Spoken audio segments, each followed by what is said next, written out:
Let us render the $28 billion Rockwell B-1A blueprint on the screen and immediately shred it with an invisible burst of Soviet S-300 radio waves. The United States Air Force poured an astronomical budget into engineering a Mach 2.2 spearhead designed to pierce the stratospheric defenses of the Soviet Union. However, through a devastating miscalculation of electromagnetic physics, they accidentally manufactured the largest, most fatal radar reflector in the history of military aviation. To understand this aerodynamic suicide, we must initiate a complete digital teardown. Let us peel back the monolithic titanium-aluminum alloy outer skin of the B-1A. We are dropping the opacity of the forward fuselage and the sweeping wing structures to zero, diving straight into the massive underwing engine nacelles. Execute a Boolean cross-section, cut right through the complex variable geometry intakes. We are stripping away the external cowling to expose the mechanical core of this beast, the primary compressor blades of the 4 General Electric F101 afterburning turbofan engines. These engines were designed to generate a combined 120,000 pounds of thrust, pushing a 200,000-pound bomber past the speed of sound. Watch these massive titanium blades spin up to maximum RPM within our simulation. In the realm of thermodynamics and thrust, they are a mechanical marvel, pulling in thousands of pounds of air per second. But in the realm of electromagnetic physics, this spinning metallic disc is a death sentence. It does not just propel the aircraft. It acts as a massive, highly efficient signal amplifier. We will now simulate a terrestrial radar emitting a high-frequency pulse from an S-300 surface-to-air missile battery. Watch the wave travel vertically up to 50,000 feet. The radar energy travels unobstructed down the straight, wide-open tunnels of the B-1A intakes. The wave strikes the rotating titanium compressor blades and ricochets violently between the metallic angles. We are mapping the radar cross-section, or RCS, in real time. The telemetry data displayed on the screen is absolutely catastrophic. The return signature generated by these exposed intake blades does not look like an aircraft. It translates to a blip on an enemy radar screen equivalent to a massive flying skyscraper. A radar operator sitting in a Soviet bunker could track this bomber from hundreds of miles away. The engineers at Rockwell chased an optimal aerodynamic coefficient for sustained supersonic flight, obsessing over drag reduction and thrust-to-weight ratios. In doing so, they completely ignored the rapid evolution of Soviet early warning radar networks. The B-1A was designed to slice through the thin, freezing air of the stratosphere at an altitude of 50,000 feet, relying purely on raw altitude and blistering velocity to outrun interceptors. But velocity is mathematically useless if a radar-guided missile can calculate your exact vector. Let us shift our focus and isolate the variable sweep wing mechanism. Detach the outer wing panels and zoom in on the massive solid titanium pivot pins, holding the wings to the central fuselage. We are looking at one of the most highly stressed mechanical joints ever built, utilizing high-pressure hydraulic actuators to physically alter the shape of the aircraft mid-flight. When the pilot commands the wings to sweep fully aft, locking them at a severe 67.5-degree angle to achieve the Mach 2.2 maximum velocity, the mechanical action forces the leading edges to sit perfectly flush against the fuselage. This dynamic transformation creates a seamless, highly angular flat surface across the entire delta shape. In our physics engine, we will now cast a continuous simulated radar wave against this swept wing configuration. Notice the aerodynamic trap. The physical sweeping action inadvertently forms what radar engineers call perfect corner reflectors. A corner reflector is the exact geometric shape you use when you want to bounce 100% of a signal directly back to its source, functioning exactly like a bicycle reflector, bouncing car headlights. We are highlighting the 90-degree intersections between the towering vertical stabilizer, the horizontal tail planes, and the aft fuselage. These are not just joints. They are electromagnetic traps. When the S-300 radar wave hits these perpendicular metallic joints, the energy is not deflected harmlessly away into the surrounding atmosphere. Instead, the wave bounces from one flat metallic surface to the other, perfectly reversing its trajectory, and shoots straight back to the ground transmitter with zero signal loss. The fuselage acts like a giant, flying mirror. To fully grasp the magnitude of this design failure, we must analyze the thermal and kinetic energy involved. At Mach 2.2, the skin friction generated by atmospheric resistance pushes the surface temperature of the leading edges beyond 300 degrees Fahrenheit. The engineers had to utilize advanced structural composites and heavy aluminum alloys just to prevent the airframe from melting and disintegrating under its own kinetic stress.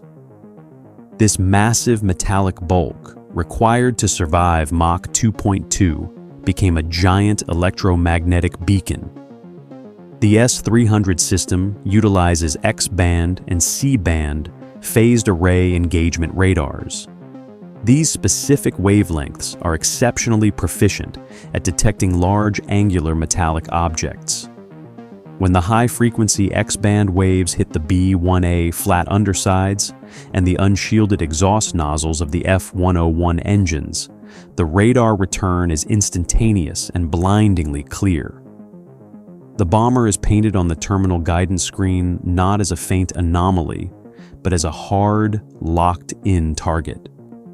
A surface-to-air missile traveling at Mach 6 would intercept the B-1A in a matter of seconds, turning $28 billion of engineering into a cloud of stratospheric shrapnel. This insurmountable physical reality forced the Pentagon to immediately cancel the B-1A project. The ultimate supersonic spearhead was defeated not by enemy fighter jets, but by the undeniable physics of radar cross-sections. The realization of this electromagnetic nightmare forced the Pentagon into a brutal corner. They had to execute the most extreme mechanical castration in aviation history just to keep the program alive. The stratospheric Mach 2.2 penetrator was dead. To survive the Soviet S-300 surface-to-air missile batteries, the bomber had to evolve into the B-1B Lancer, a machine forced to trade its blistering supersonic speed for raw, low-altitude survivability. Let us place the massive intake blueprints of the original B-1A and the redesigned B-1B side by side in our 3D workspace. We are stripping away the external titanium cowling to expose the ultimate aerodynamic compromise. The original B-1A utilized a highly complex variable geometry intake system. It featured massive, computer-controlled moving ramps that physically manipulated supersonic shock waves, slowing the incoming air to feed smooth, subsonic oxygen to the F101 engines at 50,000 feet. It was an absolute masterpiece of fluid dynamics and mechanical engineering. Now, shift the focus to the B-1B. The variable ramps are entirely gone, replaced by a rigid, fixed geometry inlet. But the true sacrificial component lies deeper inside the duct. We are pushing the virtual camera directly into the dark, sweeping tunnel of the B-1B intake. Notice these massive, serpentine conical structures welded directly into the critical airflow path. These are the radar baffles. They are constructed from heavily classified radar-absorbent materials and shaped to physically block incoming electromagnetic waves from reaching the spinning titanium compressor blades. When a high-frequency X-band radar pulse enters this redesigned duct, it hits the baffles, bouncing inward and dissipating its kinetic energy into the absorbent coating before it can ever strike the engine core. This crude but highly effective internal shielding slashed the bomber's frontal radar cross-section by an astonishing 99% compared to the original design. On a Soviet terminal guidance screen, the massive B-1B now appeared not as a flying skyscraper, but as a small, indistinct fighter jet. However, the unforgiving laws of aerodynamics demand a heavy toll.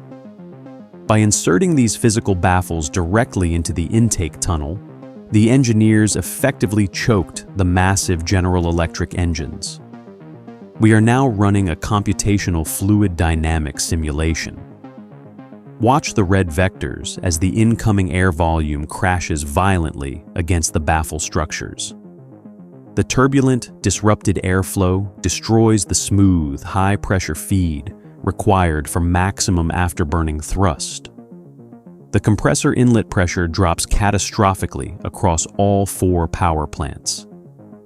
Because of this single, desperate structural modification, the absolute maximum speed of this 200,000-pound metallic beast plummeted from Mach 2.2 down to a mere Mach 1.25. The Pentagon paid $28 billion for a supersonic spear, only to purposely blunt its tip. But sacrificing top speed was only the first half of the survival equation. To completely evade early warning ground radars, the B-1B was forced out of the thin, smooth air of the stratosphere and slammed down into the dirt. We are simulating a combat ingress profile over hostile territory.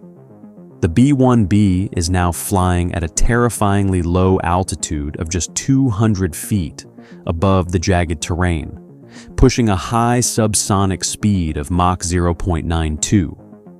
At this extreme low altitude, the atmospheric density is at its maximum. The bomber is no longer slicing through the atmosphere. It is violently plowing through it. Engage the structural stress overlays on our 3D model. The friction generated by dense air at over 700 miles per hour creates violent, continuous aerodynamic buffeting. Watch the red stress fractures as the mechanical strain transfers from the swept wings directly into the massive titanium pivot pins, holding the wings to the fuselage. The entire airframe flexes and vibrates under the extreme dynamic pressure, accelerating metal fatigue across the central spine of the aircraft.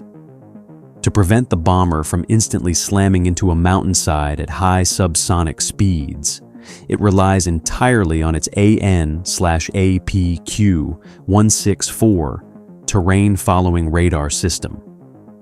This electronic brain constantly blasts the ground ahead, automatically adjusting the hydraulic pitch actuators to hug the Earth's contours without human input. The crew sits inside the heavily armored cockpit, enduring a relentless, bone-rattling ride, trusting the avionics to keep a 100-ton loaded bomber exactly 200 feet above the ground in total darkness. This is the brutal, undeniable reality of the B-1 Lancer. It is a machine born from a fundamentally flawed strategic philosophy. The United States Air Force engineered an unparalleled marvel of high-altitude supersonic flight, only to realize its primary physical attribute was its own death sentence. They had to systematically dismantle its aerodynamic superiority, choking its engines with radar-absorbent concrete and breaking its titanium spine in the dense, low-altitude air, simply to give it a mathematical chance to reach its target. The $28 billion bomber was stripped of its only purpose before it ever dropped a single bomb in anger. If you want to dive deeper into the fatal flaws and hidden mechanics of the world's most expensive military machines, make sure to subscribe to DEFUNCT. Leave a comment below on which failed engineering project we should tear apart next, and we will see you in the hangar.